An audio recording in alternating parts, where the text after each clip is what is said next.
Everyone, welcome to Crystal IQ knowledge. इस video में हम पढ़ेंगे क्लास 7 सिविक्स का चैप्टर 9 स्ट्रगल्स फॉर इक्वालिटी। इस चैप्टर में ना हम सारी बुक जो हमने पढ़ी है सिविक्स की, सारे चैप्टर्स, तो उनका थोड़ा थोड़ा चीज़ें, सारी चीज़ों के बारे में हमको पता चल जाएगा, है ना। और हमारा एक रिवीजन भी हो जाएगा।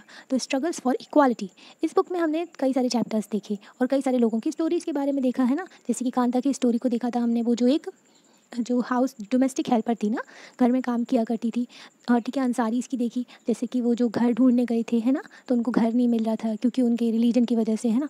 मिलानी इन सपना की स्टोरी देखी। The thread that connects all of this life is that they have been treated unequally. तो एक कॉमन बात जो थी, जो सभी की ज़िंदगी को कनेक्ट कर रही थी, क्या कि इनको अनइक्वली ट्रीट किया गया था, मतलब इनके साथ में डिस्क्रिमिनेशन हुआ था, मतलब कि ये इक्वल नहीं थे। ठीक है, what do people do when they face such inequalities. तो पीपल क्या करता है, कोई इंसान क्या करेगा जब उसको ना इनइक्वालिटीज़ को फेस कर रहा हो, ठीक है, उसके साथ में भेदभाव हो रहा हो, तो वो क्या करे। History is full of examples of person who have come together to fight against inequality and for issues of justice. तो आप हिस्ट्री में इतने सारे एग्जाम्पल्स भरे पड़े हैं उन लोगों के जिन्होंने जो भी इनइक्वालिटी फेस करते थे ना, तो वो सब लोग साथ में आ गए और उन्होंने फाइट किया, ठीक है, उन्होंने लड़ाई लड़ी, ठीक है, और फिर जो जस्टिस के लिए, ठीक है, इशू ऑफ जस्टिस के लिए और अगेंस्ट इनइक्वालिटी के लिए, इनइक्वालिटी के अगेंस्ट उन्होंने लड़ाई लड़ी, ठीक है।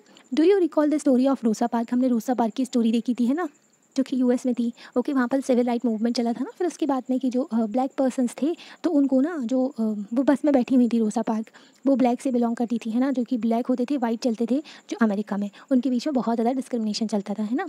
तो इन्होंने क्या किया था, इन्होंने अपनी सीट देने से मना कर दिया था, क्योंकि जो भी अगर वाइट पर्सन आता था बस में, तो उसको अपनी जो ब्लैक पर्सन था उसको अपनी सीट देनी पड़ती थी। तो वहाँ पर बहुत ज़्यादा अपार्थाइड चला करता था, भेदभाव चला करता था। रोसा पार्क की स्टोरी हमने चैप्टर 1 में देखी थी। फिर उसके बाद में क्या बताया गया है, do you remember the photo ऐसे वुमेंस मूवमेंट के बारे में हमने चैप्टर 5 में पढ़ा था, तो उसमें एक फोटो ऐसे भी दिया गया था, है ना, जो वुमेंस मूवमेंट के बारे में। In this chapter you will learn about some of the ways in which people have struggled against inequality. इस चैप्टर में हम देखेंगे कैसे जो पीपल्स जो हैं, उन्होंने, जो लोग हैं ना, उन लोगों ने जो स्ट्रगल किया है अगेंस्ट इनइक्वालिटी के अगेंस्ट उन्होंने फाइट किया है, ठीक है। आज you have read already in this book, हमने पहले से इस बुक में पढ़ा हुआ है। इंडियन कॉन्स्टिट्यूशन, हमारे भारत का संविधान जो है, रिकॉग्नाइज करता है सारे जो इंडिविजुअल्स हैं, सारे इंडियंस जो हैं वो इक्वल है बिफोर द लॉ। मतलब कि लॉ के सामने सभी लोग इक्वल हैं, किसी के साथ भी डिस्क्रिमिनेशन नहीं होगा। In the eyes of the law all are equals, है ना। And states that no person can be discriminated against because of their religion, sex, caste or whether they are rich or poor। तो हमारा संविधान ये भी कहता है कि कोई भी पर्सन जो है उसके साथ में डिस्क्रिमिनेशन नहीं होगा, किसके बेसिस पे, रिलीजन के बेसिस पे, उसके जेंडर के बेसिस पे, ठीक है, चाहे वो मेल हो चाहे फीमेल हो, ठीक है, कास्ट के बेसिस पे, वेदर दे आर रिच और पुअर, चाहे वो गरीब हो चाहे अमीर हो। तो इन सारी चीज़ों के बेसिस पे ना डिस्क्रिमिनेशन नहीं होना चाहिए, सभी लोग इक्वल्स हैं। इंडियन कॉन्स्टिट्यूशन के ये सारे प्रोविजंस है, ठीक है। जितने भी अडल्ट मेंबर हैं, अडल्ट मेंबर मतलब कि 18 से ऊपर की एज वाले जो लोग हैं, उनके पास में राइट टू वोट है, ठीक है। ड्यूरिंग द इलेक्शन, जो इलेक्शंस होते हैं, इलेक्शन में हम अपने रिप्रेजेंटेटिव को चुनते हैं, और वो जो रिप्रेजेंटेटिव होता है वो पार्लियामेंट में बैठ कर के हमारे लिए लॉ बनाते हैं, ठीक है। तो वो लॉ मेकर्स हो जाते हैं। ओके, तो ये रिप्रेजेंटेटिव्स जो हैं, हाँ, इनको चूज़ करते हैं हम इलेक्शन के थ्रू, है ना। तो इसमें क्या बोला गया, power over the ballot box. Ballot box पे पावर किसकी है, पीपल की है, लोगों की पावर है कि वो अपना ना जो लोगों को इलेक्ट कर सकते हैं अपने रिप्रेजेंटेटिव को, ठीक है, और रिप्लेस भी कर सकते हैं उनको। अगर कोई पसंद नहीं है तो 5 साल बाद फिर रिप्लेस करो, तो 5 साल बाद रिप्लेस करते हैं। इसको पीरियोडिक अकाउंटेबिलिटी भी कहते हैं, कि मतलब कि 5 साल बाद ही आप हटा सकते हो। वो लोग ना इलेक्शन के टाइम पर बहुत एक्टिव रहती है गवर्नमेंट, उसके बाद में फिर जो पॉलिटिकल पार्टीज इलेक्शन के टाइम पर, फिर उसके बाद में सब भूल जाते हैं, ओके, जीतने के बाद में। तो ऐसा भी बोला जाता है, पर सभी के पास में राइट टू वोट है, सभी लोग इक्वल्स हैं, ठीक है। आर्टिकल 14 बोलता है equality before law and the equal protection of law के बारे में। आर्टिकल 15 बोलता है प्रोहिबिशन ऑफ डिस्क्रिमिनेशन के बारे में।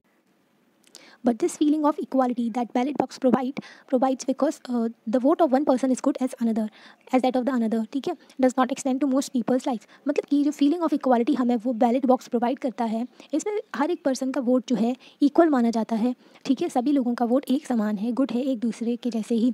डज नॉट एक्सटेंड टू, मतलब कई लोगों के लिए ये ऐसा नहीं होता है। जैसे कि हमने पढ़ा था increasing privatisation of health service. तो जैसे जैसे प्राइवेटाइजेशन इंक्रीज हो, मतलब कि गवर्नमेंट अपना रोल इसमें से ख़त्म कर रही है, और जो प्राइवेट सेक्टर इसमें इंक्रीज़ हो रहा है। प्राइवेट सेक्टर जो है प्रॉफिट पे फोकस करते हैं। अगर आप सोचो हेल्थ और एजुकेशन पूरा प्राइवेट सेक्टर के अंदर आ जाए, तो फिर क्या होगा, मतलब सिर्फ अमीर लोग ही रह पाएंगे, उनको ही सर्विसेज मिल पाएंगी, क्योंकि प्राइवेट सेक्टर जो है उनको पैसे से मतलब होता है ना। तो increasing privatisation of health service and the neglect of the government hospitals have made it difficult for most of the people like Kanta, Hakim, Sheikh Aman to get the quality health care service. जैसे कि privatisation बन गया health service का, और neglect हो रहा है government hospitals में। गवर्नमेंट हॉस्पिटल्स जो वहाँ पर डॉक्टर्स होते हैं ना, वो अपना मनमानी करते हैं, आते हैं नहीं आते हैं, ठीक है, पेशेंट को देखते भी नहीं हैं, प्रॉपर हेल्थ केयर सर्विसेज नहीं मिलती हैं गवर्नमेंट हॉस्पिटल में, है ना, और बहुत ज़्यादा भीड़ रहती है सभी लोगों के लिए, और कैपेसिटी भी कम रहती है उसकी। ओके, तो इन सब चीज़ों की वजह से जो गरीब लोग हैं वो बहुत ज़्यादा परेशान हो जाते हैं ना, क्योंकि वो लोग तो गवर्नमेंट के ऊपर ही डिपेंडेंट है ना, क्योंकि वो जो प्राइवेट वाले हैं वो तो लूटते हैं, फिर बहुत ज़्यादा पैसे लेते हैं, है ना, और छोटी सी चीज़ को भी बड़ा बता करके ऑपरेशन कर देते हैं। जैसे कि कांता का हमने देखा था, ठीक है, वो अपने जो बेटे को लेकर के गई थी ना हॉस्पिटल, अपने बच्चे को लेकर के गई थी, तो वो जो है लाइन में लगी हुई थी, ठीक है। हकीम शेख जो कि एक्सीडेंट हो गया था इनका, है ना, तो इनको गवर्नमेंट हॉस्पिटल्स जो थे उन्होंने जो नहीं लिया था, तो इनको प्राइवेट में जाना पड़ा था, ठीक है। जो गोल्डन आवर्स थे इनके, मतलब कि जब इनका एक्सीडेंट हुआ था तो उसके बाद में फिर कई सारे हॉस्पिटल जो गवर्नमेंट हॉस्पिटल से मना कर दिया था, तो इन लोग की ना क्वालिटी हेल्थ केयर सर्विसेज इनको नहीं मिल पाई थी। These people do not have the resources to afford expensive private health care service. इन लोगों के बारे में हमने देखा था, ठीक है, तो इनके पास जो है हेल्थ केयर सर्विसेज अफोर्ड करने का जो कोई प्राइवेट है तो वो बहुत ज़्यादा महंगी रहती है, ठीक है, तो वो अफोर्ड नहीं कर सकते थे, उनके पास में रिसोर्सेज नहीं थे, ठीक है। तो फीलिंग ऑफ जो इक्वालिटी है क्या सभी लोगों के लिए है? नहीं है भाई, है ना। Similarly the man who sells juice does not have the resources to compete with all of the major companies who sell branded drinks through expensive advertising. अगर कोई इंसान जो है वो जूस बेच रहा है, ठीक है, और अपना घर चला रहा है, तो वो उसके पास में इतने रिसोर्सेज नहीं है, इतने सारा पैसा नहीं है कि वो कम्पीट कर सके, कॉम्पिटिशन जो दे सके किसको, जो बड़ी बड़ी कंपनीज़ हैं जो कि अपना ना जो मिलावट वाला ड्रिंक बेचती हैं, है ना, जो कि बड़ी बड़ी कंपनी। हमने देखा था इसमें एक डाउन टू अर्थ में, है ना, मतलब कि इसी चैप्टर में, इससे पहले वाले चैप्टर्स में हमने देखा था कि उन्होंने बताया हुआ था कि उन ड्रिंक्स में कितनी ज़्यादा केमिकल्स होते हैं ना, तो ऐसी एडवर्टीजमेंट मीडिया वाले चैप्टर में हमने देखा था, है ना। तो वैसे ही तो ये ड्रिंक्स जो हैं इनसे कम्पीट नहीं कर पाते, जो कि एडवर्टीजमेंट करते हैं बहुत ज़्यादा, है ना, क्योंकि एडवर्टीजमेंट जब होता है तो लोग जो एडवर्टाइज जो उसका होता है ना, जो प्रोडक्ट का, उसकी तरफ जो है बहुत ज़्यादा अट्रैक्टेड हो जाते हैं ना, तो वही खरीदते हैं। जैसे कि हमने स्वप्ना का देखा था, उसके पास में इतने ज़्यादा रिसोर्सेज नहीं थे कि वो ग्रो कर सके कॉटन को, इसलिए उसको लोन लेना पड़ रहा था, ठीक है, ट्रेडर से, जो व्यापारी था उससे लोन लेना पड़ा था ताकि वो अपना जो क्रॉप वगैरह को ग्रो कर सके, है ना, क्योंकि फिर लोन लेती तो वो ट्रेडर के ऊपर डिपेंडेंट हो जाती, और फिर उसको सारा सामान जो भी उसका, मतलब कि कॉटन जो उगता, जो भी उसकी क्रॉप की फसल होती ना, जो कॉटन वगैरह होता, तो उसको सस्ते दामों में ट्रेडर को बेचना पड़ता था। Melani like millions of domestic workers, Melani के जैसे बहुत सारे डोमेस्टिक वर्कर्स हैं अक्रॉस द कंट्री। मिलानी की कहानी देखी थी हमने, ठीक है, जो कि घर में काम करते हैं ना, हेल्प करते हैं, डोमेस्टिक हेल्पर्स जो होते हैं, वो इनकी तरह ही बहुत सारे डोमेस्टिक वर्कर्स हैं अक्रॉस द कंट्री, जिनको ना इंसल्ट देखनी पड़ती है, इंसल्ट झेलनी पड़ती है, ठीक है, उनकी बेइज्जती करते हैं जो मालिक होते हैं उनकी, ठीक है, जो भी घर में होते हैं ना owner, and hardship of working as a domestic help, तो मतलब कि उनको बहुत ज़्यादा ना झेलना पड़ता है, क्योंकि जो इनको प्रॉपर इज़्ज़त नहीं दी जाती है, ठीक है, और ना because she has no resources to set up something on her own, क्योंकि उसके पास में खुद का रिसोर्स नहीं है कि वो सेटअप कर सके कुछ और, कोई और काम कर सके, है ना, तो उसको ये सारी प्रॉब्लम झेलनी पड़ती है। अब देखो, poverty and lack of resources continues to be a key reason why so many people's lives in India are highly unequal. तो पोवर्टी और उनके पास में प्रॉपर जो रिसोर्सेज ना होना, ठीक है, तो यही रीज़न है जिसकी वजह से बहुत सारे लोग इंडिया में अनइक्वल हैं। तो सस्टेनेबल डेवलपमेंट गोल्स के बारे में हमने सारे चैप्टर्स में देखा है ना। तो सस्टेनेबल डेवलपमेंट गोल 1 कहता है नो पॉवर्टी, मतलब कि गरीबी हटाना है, गरीबी नहीं होनी चाहिए, क्योंकि गरीबी से ही सारी जो प्रॉब्लम शुरू होती है।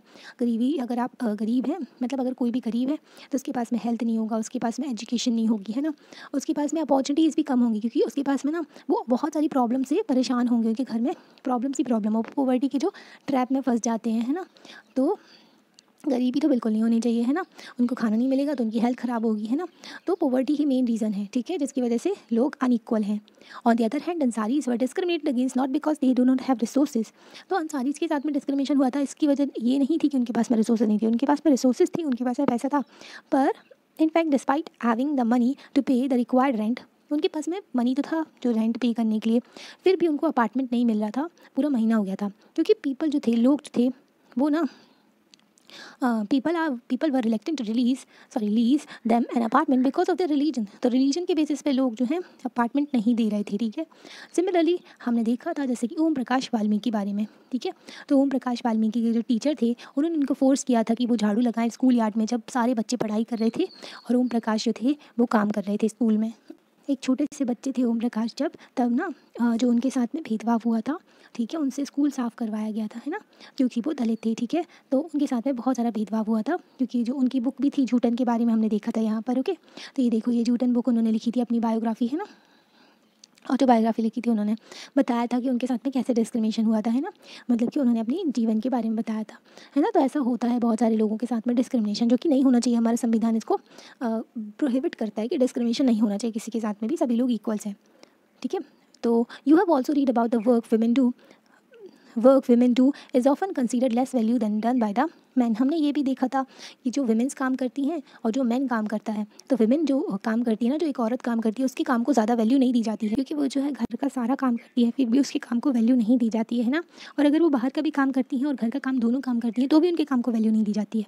बाहर का काम करती हैं तो लेस पेमेंट किया जाता है। All of these person are discriminated against primarily because of their social and cultural background as well as they are women. मतलब कि सोशल और कल्चरल बैकग्राउंड की वजह से और विमेन जो औरत होने की वजह से उनके साथ में बहुत ज़्यादा डिस्क्रिमिनेशन हुआ था इन सारे लोगों के साथ में, जितना भी हमने पढ़ा। ठीक है, तो ये बहुत ही गलत बात है। आर्टिकल 15 बोलता है, भाई हमने आपको बताया कि आर्टिकल 15 आप याद रख लीजिए कि जो प्रोहिबिशन ऑफ डिस्क्रिमिनेशन है। ठीक है, प्रोहिबिशन ऑफ डिस्क्रिमिनेशन, किसी के भी साथ में डिस्क्रिमिनेशन नहीं होना चाहिए, हमारा संविधान बोलता है। ठीक है, discrimination on the basis of persons religion, caste, sex is another significant factor for why people are treated unequally in India. तो डिस्क्रिमिनेशन होना जो रिलीजन के बेसिस पे, कास्ट के बेसिस पे, सेक्स के बेसिस पे, तो ये दूसरा फैक्ट मतलब बहुत ही इंपॉर्टेंट जो फैक्टर है जिसकी वजह से लोगों को अनइक्वल ट्रीटमेंट मिलता है इंडिया में। एक तो हो गया पॉवर्टी, फर्स्ट पॉवर्टी, सेकंड हो गया डिस्क्रिमिनेशन। तो ये रीजंस बताए जा रहे हैं अनइक्वल जो ट्रीटमेंट क्यों मिलता है इंडिया में लोगों को, है ना, मतलब कि जो इक्वालिटी क्यों नहीं है इंडिया में। Okay, in India it is a case that the poor consist of a majority of members of Dalit, Adivasi, Muslim communities are often women. ठीक है, एंड आर ऑफन विमेन। तो आप देखो तो विमेन की तो कंडीशन सबसे ज़्यादा जो मोस्ट एक्सप्लॉइटेड ह्यूमन बीइंग भी कहते हैं विमेन को, क्योंकि उनको बहुत ज़्यादा झेलना पड़ता है। ठीक है, आदिवासी हो गए, दलित हो गए, मुस्लिम हो गए, तो ये लोग जो है ना, तो ये गरीब हैं। ठीक है, और ये मेजॉरिटी में आ जाते हैं, पर इनके जो है इनके साथ में जो ये जो है तो पर बहुत ज़्यादा गरीब हैं। तो यही बताया गया। तो 2011 के सेंसस के अकॉर्डिंगली 2011 का सेंसस ही अभी तक चल रहा है। जो 2021 का आना था, कोविड की वजह से डिले हो गया है ना, तो उसका डेटा कलेक्ट करने में बहुत टाइम लगता है। अब 140 करोड़ की हमारे यहाँ पॉपुलेशन है ना, तो टाइम तो लगता है। ओके, तो ये जो है तो अभी कलेक्ट हो जाएगा डेटा, तो हो सकता है 24 तक आ जाए, है ना।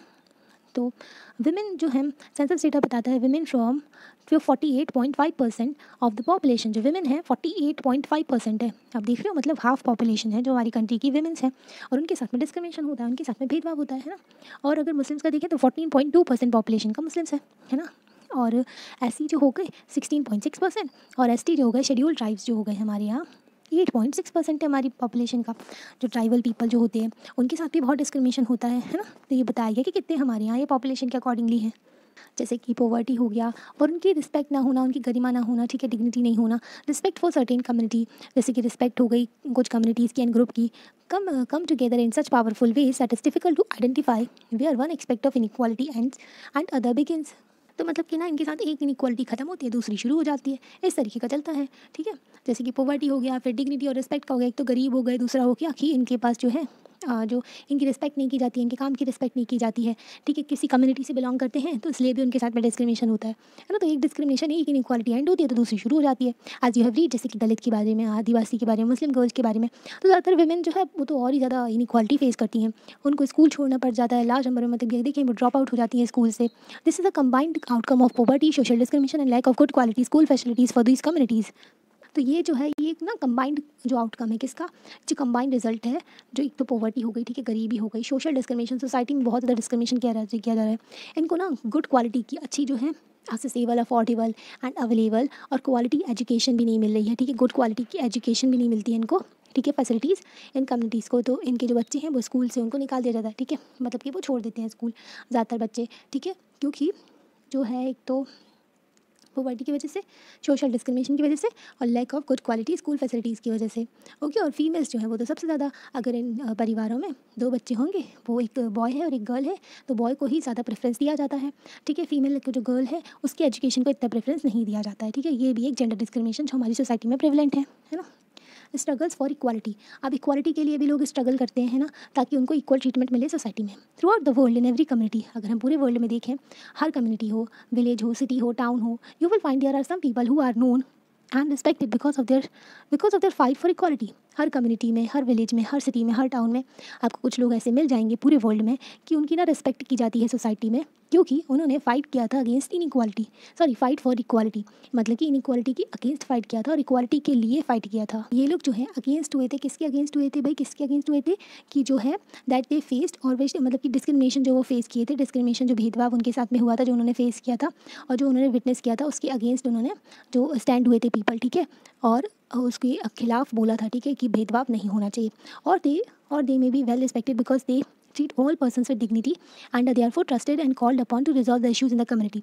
और इनकी रिस्पेक्ट इसलिए भी होती है क्योंकि ये जो है सभी लोगों को समान ट्रीटमेंट देते हैं, है ना, सभी लोग उनके लिए इक्वल्स हैं, इसलिए लोग इन पर ट्रस्ट भी करते हैं और इन्हीं लोगों को बुलाया जाता है कोई भी अगर इशू होता है तो उसको सॉल्व कर सकें कम्युनिटी में, ठीक है, इन पीपल को, क्योंकि सभी लोग इनको इक्वली जो है ट्रस्ट करते हैं, क्योंकि ये जो पर्सन होते हैं ये सभी लोगों को रिस्पेक्ट के साथ में, डिग्निटी के साथ में ट्रीट करते हैं सभी पर्सन को, ठीक है, चाहे वो कोई भी पर्सन हो। ओके, अभी देखो जो गोल 10 हमारे यहाँ का बोलता है सस्टेनेबल डेवलपमेंट गोल, जो कहता है United nation sustainable development goals है जो कि 2030 तक हर कंट्री को अचीव करने हैं, ठीक है।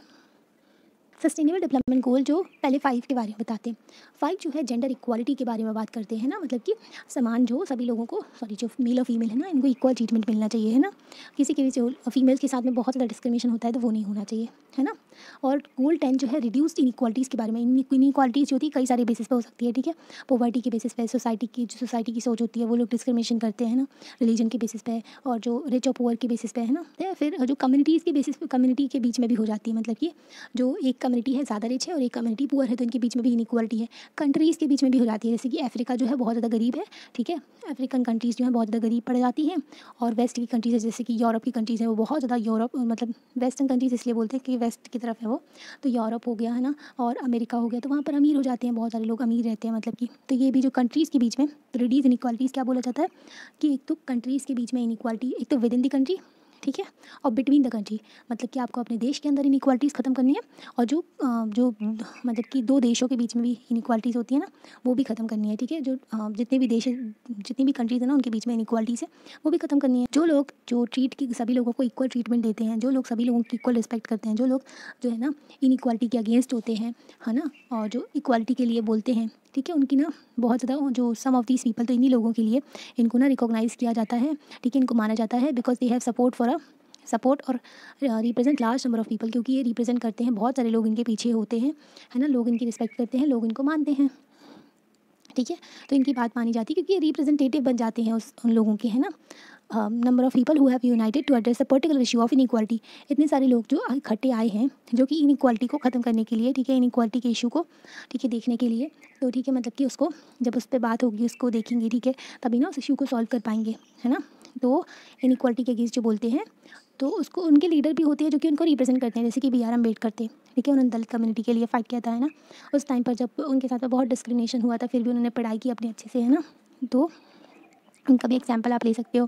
ज्योतिबा फूले थे, उन्होंने भी जो इक्वालिटी के लिए बात की थी, ठीक है, और जो फीमेल्स जो हैं उनकी एजुकेशन के बारे में। In India there are several struggles in which people have come together to fight for issues that they believe are important. तो इंडिया में कई सारे ऐसे जो स्ट्रगल्स हुए हैं, कई सारे जैसे मूवमेंट आप देख सकते हो, बहुत सारे एग्जाम्पल्स हैं जिसमें लोग ना सब साथ में आए हैं, उन्होंने फ़ाइट किया है, जो भी fight for the issues that they believe, जो भी इशू उनको लगता है कि इंपॉर्टेंट है, इक्वालिटी आनी चाहिए उसके लिए भी, और मूवमेंट, और उन्होंने स्ट्रगल भी किया है जो उसके अगेंस्ट, है ना, ताकि उस इशू को सॉल्व किया जा सके। In Chapter 5, you have read about the methods used by the women's movement to raise the issue of equality, ठीक है। तो Chapter 5 में ना क्या हुआ था, कई सारी मेथड्स हमने देखी थी जो कि women's movement था, चल रहा था, है ना, जैसे कि कैंपेन हो गया, प्रोटेस्ट हो गया, है ना, ताकि जो इशू है इक्वालिटी का रेस कर सकें वो, क्योंकि women के साथ में बहुत इनइक्वालिटी होती थी, डिस्क्रिमिनेशन होता था। तब Matsya Sangh in Madhya Pradesh is another example of people coming together to fight for an issue. तो एक बहुत ही अच्छा एग्जाम्पल है तब मत्स्य संघ का मध्य प्रदेश का। इसमें बताया गया है कि पीपल जो है सब साथ में आ जाते हैं जो भी इशू रहता है उसके अगेंस्ट फाइट करने के लिए।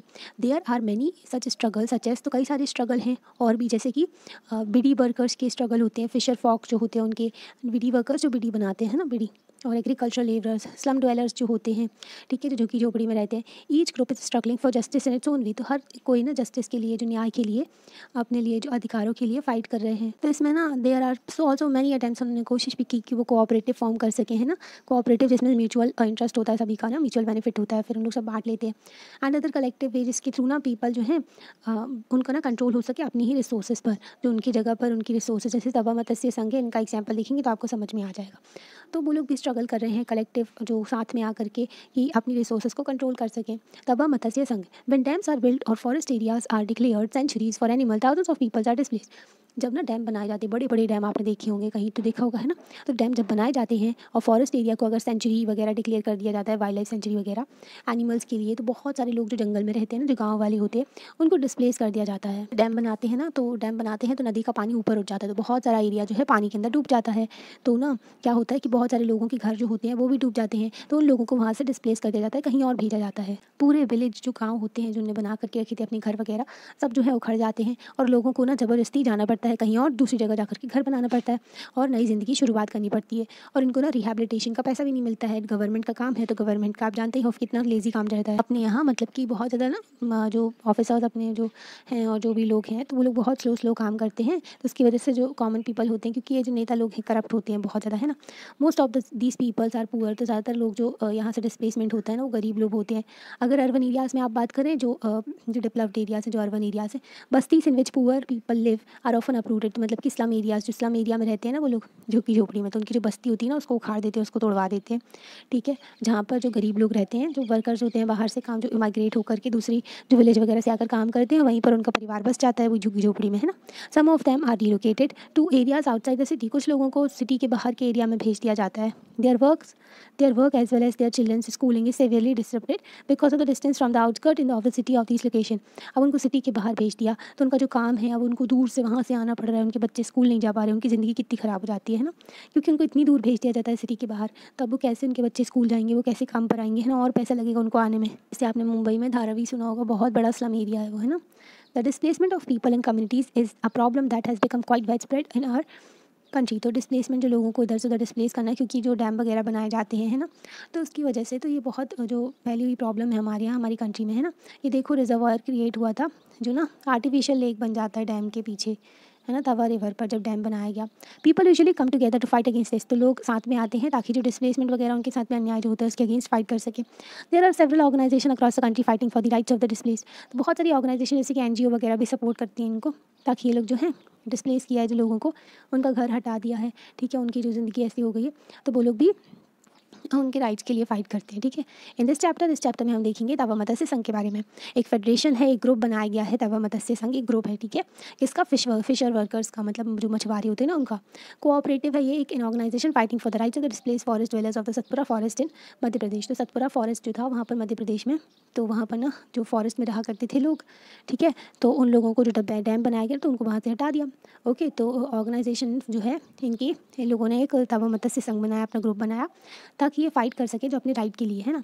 Originating in Mahadev hill of Chhindwara district. तो जो तवा रिवर है वो कहाँ से ओरिजिनेट होती है, महादेव हिल्स है छिंदवाड़ा डिस्ट्रिक्ट में। The Tawa flows from Betul से फ्लो होकर फिर नर्मदा रिवर को ज्वाइन कर लेती है होशंगाबाद में, ठीक है। Tawa dam begin to be built in 1958। Tawa dam जो शुरू हुआ था बनाना 1958 में, इसको बनाना शुरू किया गया और इसको कंप्लीट किया गया 1978 में। मतलब इतने सारे साल लग गए इनको बनाने में, पूरे 20 साल लग गए, है ना, डैम कंप्लीट करने में, बनाने में। It's a much large area of forest and agriculture land. तो जो खेती बाड़ी की ज़मीन थी लोगों की वो भी डूब गई, और जो बहुत सारे फॉरेस्ट का एरिया था वो भी डूब गया जब भी डैम खड़ा हुआ, ठीक है। और उसके पीछे बहुत बड़ा तालाब सा बन जाता है ना, जो आर्टिफिशियल लेक बन जाता है ना, तो वो होता है, तो उसने बहुत सारा एरिया को डुबा लिया अपने अंदर। The forest dwellers were left nothing. तो फॉरेस्ट ड्वेलर जो फॉरेस्ट में रहने वाले लोग थे उनका घर चला गया, है ना, उनके जो फॉरेस्ट रिसोर्सेज का वो यूज़ करते थे वो भी चले गए। अब उनकी जो एग्रीकल्चर लैंड थी वो भी चली गई, है ना, जो जानवर थे जो वहाँ रहा करते थे वो भी चले गए, है ना। तो बहुत सारी चीज़ों का लॉस होता है जब फॉरेस्ट जब पानी में डूबता है ना। एक फॉरेस्ट को बनने में बहुत टाइम लग जाता है, क्योंकि वहाँ पर छोटे छोटे कीड़े भी होते हैं जो मिट्टी में बहुत बड़ा रोल प्ले करते हैं ना। Some of the displaced people settled around the reservoir. जो भी डिस्प्लेस्ड पीपल थे अब वो कहाँ जाते हैं ना, तो वो रिजर्वायर जो था वहाँ क्रिएट हुआ था ना आर्टिफिशियल लेक, उसके आसपास ही जो सेटल हो गए। And apart from their merge farms found the livelihood in fishing. और जो उनका जो थोड़ा बहुत फार्म बचा हुआ था, और ना उनका जो ज़िंदगी चलने लगी फ़िशिंग में, मतलब कि अब वो फ़िशिंग करने लगी थी, तो उनको बहुत कम कमाई होती थी, ठीक है। मतलब ये जो बना हुआ था ना रिजर्वायर, इसके थ्रू उनको फ़िशिंग का ज़रिया मिल गया था, है ना, कमाने का। A dam is built across a river at site where one can collect a lot of water. एक डैम बनाया जाता है ऐसी जगह पर ना, तो इससे क्या होता है, बहुत ज़्यादा जो ड्रिंकिंग वाटर भी होता है और अदर यूजेस के लिए पानी मिल जाता है। This forms a reservoir and as the water collects its submerged vast area of land. तो ये क्या होता है, एक रिजर्वायर बन जाता है डैम के पीछे, है ना। तो उससे क्या होता है कि वाटर ना बहुत सारा कलेक्ट हो जाता है वहाँ पर, और ना जो बहुत सारे एरिया को डुबा लेता है अपने अंदर ज़मीन को, है ना। This is because the wall of the dam across the river is high. क्योंकि जो वॉल है डैम की वो रिवर के ऊपर बहुत बड़ी बॉल बनाई जाती है ना, तो and water spread over a large area, अब पानी जो है पूरे में फैल जाता है क्योंकि बहुत बड़ी दीवार आपने खड़ी कर दी पानी के सामने। This is a photo of the submergence caused by the Tehri dam in Uttarakhand. Uttarakhand में तहरी डैम बनाया गया था, तो ये पूरी चीज़ें जो थी डूब गई थी यहाँ पर, है ना। तो पिक्चर दी गई है तहरी डैम उत्तर प्रदेश का। Old Tehri town and 100 villages, some totally and some partially व सबमर्ज्ड, मतलब कि 100 गाँव, सोचो 100 गाँव में कितने सारे लोग रहते होंगे, और ओल्ड तहरी टाउन में भी कितने सारे लोग रहते होंगे। तो आधे आधे ये डूब गए थे, ठीक है। एंड जो इसकी वजह से, डैम की वजह से 9 लाख जो लोग थे वो डिस्प्लेस्ड हो गए। 9 लाख जो लोग थे उनका ना घर छिन गया था, ठीक है। 1994 में गवर्नमेंट ने क्या किया, जो फिशिंग करने का राइट था ना तवा रिजर्वॉयर पे, वो जो था प्राइवेट कॉन्ट्रैक्टर को दे दिया।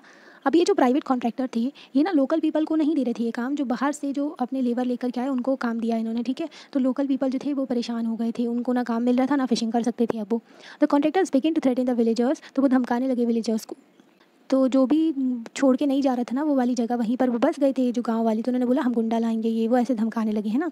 जो बोलते हैं ना, ऐसे फिल्मों में आपने देखा होगा, तो हुडलूम्स जो होते हैं ना वही जो गुंडे होते हैं ना, उनको लेकर के आएंगे ये, ठीक है। तो प्राइवेट कॉन्ट्रैक्टर इस तरीके से जो गाँव वालों को धमकाने लगे थे, ठीक है। द विलेजर्स स्टूड यूनाइटेड, तो विलेजर्स जो है सब साथ में आ गए and decided that it was time to set up an organisation and do something to protect their rights. तो विलेजर्स सब साथ में आ गए, वो समझ गए कि उनको एक ऑर्गेनाइजेशन बनाने की ज़रूरत है ताकि उनके जो राइट्स हैं वो अपने प्रोटेक्ट कर सकें। न्यूली फॉर्म तवा मत्स्य संघ, तो उन्होंने ऑर्गेनाइजेशन बनाई तवा मत्स्य संघ।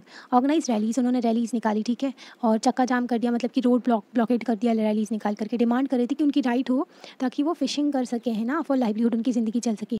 इन रिस्पॉन्स टू देयर प्रोटेस्ट, जब लोगों ने प्रोटेस्ट किया तो गवर्नमेंट ने एक कमेटी बिठाई ताकि इस इशू को देख सके। कमेटी ने बोला कि फिशिंग राइट्स जो है वो गाँव वालों को दे देना चाहिए। 1996 में मध्य प्रदेश गवर्नमेंट ने डिसाइड किया कि जो तवा रिवर की वजह से, तवा जो डैम की वजह से जो लोग डिस्प्लेस हुए हैं उनको फिशिंग राइट दे देंगे। तो 5 साल का लीज एग्रीमेंट साइन किया गया, वो साइंड 2 मंथ लेटर, ठीक है, 2 महीने बाद फिर लीज एग्रीमेंट साइन किया गया, ठीक है, 1996 का। जो 1997 में फिर क्या हुआ, जनवरी 1997 में people from 33 villages of Tawa started the new year with the first catch, फिर उन्होंने फिशिंग करके अपना न्यू ईयर शुरू किया, ठीक है। तो विद द TMS, जो तवा मत्स्य संघ था, taking over the fish workers were able to increase their earning substantially. तो फिर उनकी क्या हुई, अर्निंग भी इंक्रीज हो गई जो फिश वर्कर्स थे। This was because they set up the cooperative, और उनकी अर्निंग क्यों इंक्रीज हुई, क्योंकि उन लोगों ने कोऑपरेटिव बना लिया था। उन लोग जो क्या करते थे, which would by the catch from them at a fair price, क्योंकि वो लोग जो थे फिर खरीदना बेचना उनका ढंग से सही जो प्राइस में हो पाता था। The cooperative will then arrange to transport and sell this in market where they will get a good price. फिर क्या करते, कोऑपरेटिव खरीदते फिश वर्कर्स से जो फिश वगैरह थी उसको, फिर ट्रांसपोर्ट वगैरह का इंतजाम करते, जिसको लेकर के जाना है वाहन का, फिर उसके बाद में सेल जो उसको मार्केट में बेच देते अच्छे प्राइसेस में, ठीक है। They have now begun to earn 3 times more than they earn earlier, तो अब वो 3 गुना ज़्यादा पैसे कमाने लगे थे जो पहले कमाते थे उससे।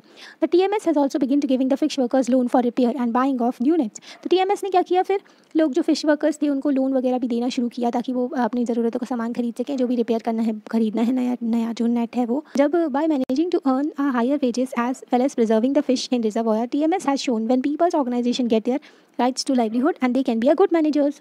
तो जिस तरीके से उन्होंने अपना जो हायर वेजेस अर्न करने लगी थी, अपनी राइट्स को भी प्रिजर्व किया था उन्होंने, ठीक है, मतलब कि जो फिश जो है ना उनको भी प्रिजर्व किया हुआ था, सस्टेनेबली फिशिंग कर रहे थे, मतलब कि फिश जो है उनको एक्सप्लॉइटेटिव फिशिंग भी नहीं हो रही थी वहाँ पर, मतलब कि एकदम फिशिंग की जा रहे हैं और पता चला फिश ही सारी खत्म हो गई थी, इस तरीके की नहीं थी, प्रॉपर फिशिंग भी हो रही थी वहाँ पर। तो TMS ने जो थी फिर जो पीपल की ऑर्गेनाइजेशन थी उन्होंने जो बनाई थी, तो उन्होंने अपना जो राइट टू लाइवलीहुड उन्होंने अपना सिक्योर किया, सेव किया, ठीक है, और उन्होंने अपना राइट के लिए फाइट किया, तो उन्होंने दिखा दिया कि वो एक गुड मैनेजर भी हैं, ठीक है, कोऑपरेटिव भी बना ली उन्होंने, बताया जिस तरीके से पीपल की ऑर्गेनाइजेशन को राइट टू लाइवलीहुड मिल गया उनको, तो उन्होंने फिर अपना गुड मैनेजर भी हो गए, ठीक है।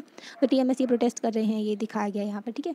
फिर यहाँ पर ना क्रिएटिव एक्सप्रेशन अगेंस्ट इनइक्वालिटी, तो एक एक्सप्रेशन दिखाया गया इनइक्वालिटी के against. Well some join protest movement to fight inequality, कुछ लोग तो ज्वाइन करते हैं प्रोटेस्ट मूवमेंट जो होते हैं ताकि इनइक्वालिटी को फाइट कर सकें, एंड कुछ लोग जो होते हैं अपने पेन का यूज़ करते हैं, अपनी वॉइस का यूज़ करते हैं, ability to draw the attention to the issue of inequality, ठीक है। पेन का कैसे यूज़ करते हैं, क्योंकि कुछ जैसे कि बहुत बड़े बड़े इंटेलेक्चुअल्स हैं जो कि ना एडिटोरियल्स लिखते हैं न्यूज़पेपर वगैरह में, है ना, हाईलाइट करते हैं उस इशू को कि गवर्नमेंट ऐसा जो गलत काम कर रहे हैं, ठीक है, तो वो भी जो इस इशू को लेकर के आते हैं सामने, तो पेन का यूज़ करते हैं, अपनी वॉइस का यूज़ करते हैं जो मीडिया वाले वगैरह होते हैं ना, ताकि अटेंशन लेकर के आ सके जो इशू है इनइक्वालिटी का। Writers, singer, dancer, artist have also been very active in fight against inequality. तो राइटर्स हो गए, सिंगर हो गए, डांसर हो गए, तो इनइक्वालिटी के अगेंस्ट ये लोग भी फाइट करते हैं। ऑफन पोएम होती है, सॉन्ग होती है, स्टोरीज दिखाते हैं, इंस्पायर करते हैं लोगों को, ठीक है, and make us believe strongly in issue and influence our efforts to correct the situation. जो इतनी सारी जो पोएम होती है, स्टोरीज होती है, मूवीज ही बनती हैं कि इनइक्वालिटी पे फोकस किया जाए कि ये जो बहुत बड़ा मेजर इशू है हमारी सोसाइटी में और उसको करेक्ट किया जाए, है ना, तो इसके थ्रू अवेयरनेस जो स्प्रेड करते हैं। तो Indian constitution as a living document, जब इंडियन कॉन्स्टिट्यूशन को लिविंग डॉक्यूमेंट क्यों कहते हैं, क्योंकि ना इसको जो देखो हमारा कॉन्स्टिट्यूशन इतना अच्छा है कि उसको ना आप अपनी आज के टाइम के हिसाब से अमेंडमेंट भी कर सकते हो और उसको दूरदृष्टि भी कहते हैं, मतलब फार साइटेड, क्योंकि जो आगे के भविष्य को देखकर भी जो हमारे कॉन्स्टिट्यूशन मेकर्स ने जो हमारा कॉन्स्टिट्यूशन लिखा था, ठीक है, बनाया था। The foundation of all movement for justice and inspiration for all the poetry songs on equality is recognisation that all equal. तो जितनी भी फाउंडेशन है जो हमारे जस्टिस का मूवमेंट फॉर जस्टिस है, ठीक है, उसकी फाउंडेशन क्या है, उसका जो मेन चीज़ क्या है जस्टिस के लिए, तो इंस्पिरेशन फॉर ऑल जितनी भी पोइट्री सॉन्ग्स हो गए, इक्वालिटी का is a recognisation that people are equal. तो रिकॉग्नाइजेशन क्या कर रहे हैं, ये रिकॉग्नाइज कर रहे हैं मेन चीज़ को, जो कि सारे लोग इक्वल हैं। आप चाहे पोइट्री देख लो, चाहे सॉन्ग देख लो, ठीक है, हर चीज़ में एक ही रिकॉग्नाइजेशन है कि लोग जो है, एक ही चीज़ मेन है कि सभी लोग इक्वल हैं। As you know the Indian constitution recognises in equality of all person. जैसे कि आप जानते हैं कि इंडिया का संविधान जो है सभी लोगों को इक्वल मानता है, ठीक है। Movements and struggles for equality in India continuously refers to the Indian constitution to make their point about equality and justice for all. जितने भी मूवमेंट होते हैं, स्ट्रगल होते हैं इक्वालिटी के लिए इंडिया में, तो वो किसका लेते हैं जो रेफरेंस, वो बताते हैं कि कोई भी मूवमेंट होगा, ठीक है, स्ट्रगल होगा, तो वो बताएंगे कि हमारे संविधान में इक्वालिटी को रिकॉग्नाइज़ किया गया है, जस्टिस को, है ना। तो सभी लोगों को इक्वल होना, इक्वालिटी मिलनी चाहिए और सभी लोगों को न्याय मिले, है ना, इक्वल रहे सभी लोग सोसाइटी में। फिश वर्कर्स इन तब मत्स्य संघ hope that the provisions of the constitution will become a reality through their participation in the movement. तो फिश वर्कर्स जो तब मत्स्य संघ में थे, उन्होंने समझा कि जो कॉन्स्टिट्यूशन में प्रोविजन दिए गए हैं इक्वालिटी जस्टिस, वो रियल हो जाएंगे जब ये लोग पार्टिसिपेशन करेंगे इस मूवमेंट में, ठीक है, पार्टिसिपेट करेंगे, है ना। By constantly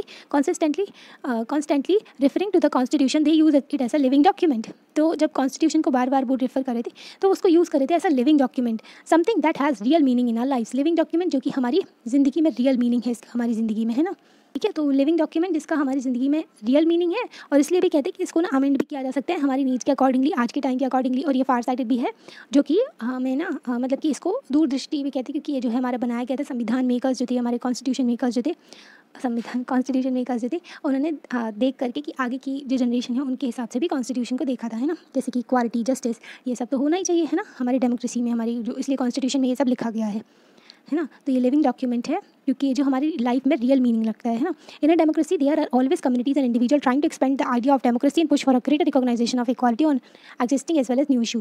तो अगर आप डेमोक्रेसी में देखो तो ऐसी कम्युनिटीज़ होती हैं जो कि ना, मतलब ऑलवेज कम्युनिटीज़ जो होती हैं, जितने भी लोग ग्रुप होते हैं, कम्युनिटीज़ होती हैं, इंडिविजुअल होते हैं, वो क्या करते हैं, फैलाते हैं जो आइडिया है डेमोक्रेसी का, और ज़्यादा उसको ना डीपन करते हैं, और ज़्यादा उसको ब्रॉड करते हैं उसको, ताकि ना जैसे कि इक्वालिटी में, जैसे कि पुश करें हम greater recognisation of equality and जो भी न्यू इशू है उसको भी देख कर क्या है ना, तो इक्वालिटी हो समाज में, है ना, जस्टिस मिले सभी को, ठीक है। तो यहाँ पर ना एक पोएम दी गई है, तो ये राइट टू नो के ऊपर, राइट टू नो का राइट भी जब बाद में आया था, ठीक है, जब ही राइट टू जो इन्फॉर्मेशन एक्ट 2005 में आया गया, ठीक है, आया था राइट टू इन्फॉर्मेशन एक्ट, तब लोगों को पता चला कि हम जानने का अधिकार है। आप पिटीशन डाल सकते हैं जैसे कि राइट टू इन्फॉर्मेशन एक्ट में, तो आपको इन्फॉर्मेशन मिल जाती है, जो भी इन्फॉर्मेशन आपको चाहिए रहती है। Over the 1500 person attended a public, तो ज़्यादा 1500 से ज़्यादा जो पर्सन थे उन्होंने अटेंड किया था एक पब्लिक हियरिंग, ठीक है, जो पब्लिक जो मतलब कि वहाँ पर लोग बोल रहे थे लखनऊ में 2001 में, ताकि ना प्रोटेस्ट कर सके जो वॉयलेंस हो रहा था विमेंस के अगेंस्ट, मतलब कि विमेंस के ऊपर जो वॉयलेंस होता था ना उसके अगेंस्ट। ओवर 15 केसेस देखने को मिले थे जो वॉयलेंस हुआ था औरतों के ऊपर, जो कि ज्यूरी ने सुने, eminent women who played a role of जज। तो मतलब कि जो जज थी ना, उन्होंने ये केसेस सुने, इनके 15 cases. This people jury helped highlight the lack of support in legal system for women who seek justice in such case. तो इन ज्यूरी जो थी, ज्यूरी मतलब कि ग्रुप ऑफ जो जजेस थे वहाँ पर, जो भी थे, जो एमिनेंट पर्सनस थे, है ना, तो वो लोग जो थे मतलब कि जो दिग्गज पर्सन थे, है ना, जो भी वहाँ पर बैठे थे, तो जो ये लोग जो थे ना, तो इन लोगों ने क्या किया, जो ज्यूरी थी उन्होंने जो हाईलाइट किया कि जो औरतें हैं ना उनको सपोर्ट नहीं मिलता है लीगल सिस्टम में, है ना, ताकि वो जस्टिस ले सकें, अपना उनको न्याय मिल सके, है ना। जैसे कि डाउरी के केसेस, डोमेस्टिक वायलेंस के केसेस हो गए, तो इनको न्याय नहीं मिलता, उनके साथ में गलत होता है। तो इसको हाईलाइट किया था उन्होंने। Issue of equality are central to democracy. जो इशू है इक्वालिटी का, ये सेंट्रल है हमारी डेमोक्रेसी में। इस बुक में हम देखेंगे, इन दिस बुक हमने देखा है, in this book we have tried to highlight the issues that is challenge to the idea of equality in a democracy. इसमें हमने देखा कि कई सारे इश्यूज़ हैं जो कि हमारी जो इक्वालिटी के चैलेंज को, डेमोक्रेसी में जो डेमोक्रेसी को, ये ना जो डेमोक्रेसी में एक चैलेंज है, इक्वालिटी नहीं है इसलिए, ठीक है, क्योंकि इक्वालिटी नहीं है तो कई सारे जैसे कि पॉवर्टी हो गया, डिस्क्रिमिनेशन हो गया, तो ये इक्वालिटी नहीं लाने देते हैं, तो एक चैलेंजेस हैं, ठीक है, तो इनको खत्म करना है। These as you have heard include the privatisation of health service in the country. जैसे कि आपने पढ़ा कि जो प्राइवेटाइजेशन होता है हेल्थ सर्विस का कंट्री में, तो उससे क्या होता है, इक्वालिटी नहीं आती है। Increasing control of the business houses exert on media. जैसे कि प्राइवेटाइजेशन हो गया हेल्थ सर्विस का, तो वो जो हेल्थ सर्विस है जो रिच लोग बस ले पाएंगे, जो गरीब है उनको नहीं मिल पाएगी, है ना। इंक्रीजिंग कंट्रोल, जो बिजनेस हाउसेज हैं वो मीडिया पे आएंगे तो उनका एजेंडा सेट हो जाएगा मीडिया का, जो बायस रिपोर्ट देंगे, ठीक है, मीडिया वाले। The low value given to women, जो वुमेन के काम है उसको कम जो वैल्यू देते हैं, है ना, मैन के काम को ज़्यादा तवज्जो देते हैं। And the low earning made by the small farmers who grow cotton, मतलब कि जो फार्मर्स जो होते हैं उनकी भी कम इनकम होती है, जो आगे जो इंटरमीडिएटरीज होते हैं, जितने भी आगे जो ट्रेडर्स वगैरह होते हैं वो सारा पैसा खा जाते हैं, फार्मर्स को नहीं मिलता है ना। तो ये भी इनइक्वालिटी का इशू, जो कि डेमोक्रेसी में ये सारे इशूज़ हैं, है ना। दीज इशूज सब्सटेंशियली अफेक्ट करते हैं पुअर को। ये जो इशूज़ हैं ये जो गरीब लोगों को अफेक्ट करते हैं, जो मार्जिनलाइज कम्युनिटी है, जिनको अकेला छोड़ दिया गया है ना, जो अलग हो गई हैं, जो मेन स्ट्रीम सोसाइटी से, है ना, तो वो लोग। और ये जो है कंसर्न है इकोनॉमिक एंड सोशल इक्वालिटी का कंट्री में, social equality in the country, ठीक है, मेजर कंसर्न है, ठीक है, इकोनॉमिक एंड सोशल इक्वालिटी का हमारी कंट्री में। क्योंकि ये देखो ना, इकोनॉमिक प्रॉब्लम भी होती है, सोसाइटी की भी प्रॉब्लम है कि उनका माइंडसेट है इनइक्वालिटी फैलाते हैं, जैसे कि वुमेन और मैन को जो है अनइक्वल पे दिया जाता है, मतलब उनका जो एक ही पेमेंट नहीं दी जाती है सेम काम के लिए, है ना। और इकोनॉमिक भी हो जाता है कि उनकी आर्थिक स्थिति इतनी खराब हो जाती है कि वो गरीब हो जाते हैं एकदम। This is the core issue of the struggle for equality in a democracy. तो ये जो कोर इशू है इक्वालिटी के लिए डेमोक्रेसी में, क्योंकि आप देख सकते हो कितनी सारी प्रॉब्लम्स अभी हमने देखी है ना। The dignity and self respect of each person and their community can also be realised if they have adequate resources to support and nurture their families and if they are not discriminated against. Dignity और self respect, right to life with dignity, article 21 of the constitution कहते हैं, ठीक है। तो dignity हो, self respect to individual की तब हो पाएगी, ठीक है, कम्युनिटी में भी उनकी और उनकी कम्युनिटी की, जब उनको ना एडिक्वेट रिसोर्सेज, उनको प्रॉपर जो हेल्थ हो गया, एजुकेशन हो गया, है ना, ऐसे रिसोर्सेज मिलेंगे, फूड मिलेगा, ठीक है, ताकि वो अपनी लाइफ को सपोर्ट कर सके और अपनी फैमिली को सपोर्ट कर सके, उनको अपनी फैमिली चला सके, है ना, और उनके साथ में कोई डिस्क्रिमिनेशन ना हो। तभी एक इंसान जो है डिग्निटी वाली, सेल्फ रिस्पेक्ट वाली लाइफ जी सकती जो है। जब डिस्क्रिमिनेशन नहीं होगा तभी इक्वालिटी आ पाएगी हमारी कंट्री में, है ना। तो चैप्टर हो गया है कंप्लीट। आपको कैसा लगता है आप लाइक करके बता सकते हैं और चैनल को सब्सक्राइब भी कर सकते हैं और अपने फ्रेंड्स को शेयर भी कर सकते हैं। Thank you.